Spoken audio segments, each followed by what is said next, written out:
No Japão, existem 3 entidades em que o primeiro encontro já é considerado o último: Akamanto. Se você estiver sozinho em um banheiro, pode sentir uma presença desconfortável. No início, não parece nada demais, até você perceber algo. Uma voz surge, uma presença inusitada aparece e te oferece 2 opções: papel vermelho ou papel azul. Se escolher o vermelho, seu corpo é rasgado. Se escolher o azul, você perde todo o ar, como se estivesse no espaço. E se tentar fugir ou enganar, ele escolhe por você. Essa lenda surgiu no século XX e sua origem exata é desconhecida. Na época, muitos banheiros, principalmente em escolas, eram isolados, escuros e mal iluminados. Relatos de sons estranhos e presenças começaram a surgir, e com o tempo essas histórias ganharam forma, até se tornarem algo que ninguém consegue explicar. Hashisaku-sama.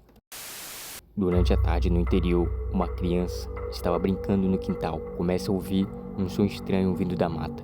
Parece humano, mas não é. Quando tenta identificar a origem do som, vê uma figura alta, com um chapéu, um rosto sombrio, uma aparência feminina vista de longe. Quando vai contar aos avós, eles ficam assustados, em silêncio, entendendo exatamente o que está acontecendo. Eles explicam: você é o alvo. Os sonhos se repetem durante a noite. Os avós isolam o menino com amuletos e sal para afastar a presença. O aviso é claro: ignorar tudo que vem de fora. E isso funciona por um tempo, mas durante uma noite, tudo muda. Não encontro mais a criança no quarto, o garoto desaparece. Essa lenda se originou em fóruns da internet e ganhou diversas referências em várias obras. Ela não possui uma origem exata, mas se popularizou como uma creepypasta.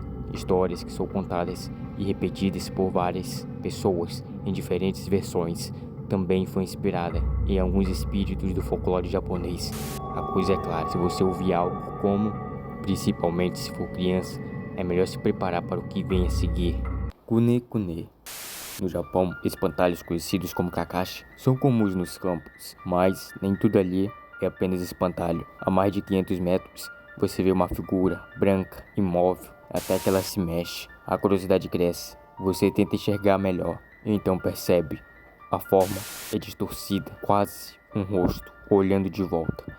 Mas, em vez de se aproximar, ela começa a se contorcer como se estivesse dançando. Os movimentos aceleram, ficam bruscos, e quanto mais você olha, mais difícil é parar. Até que algo muda. Seu corpo reage como se estivesse acompanhando aquilo, como se algo tivesse te controlando. Depois disso, ninguém sabe ao certo o que acontece. Essa lenda é uma creepypasta que se originou nos anos 2000. Diz que campos afastados no interior pode surgir uma figura que ganha forma.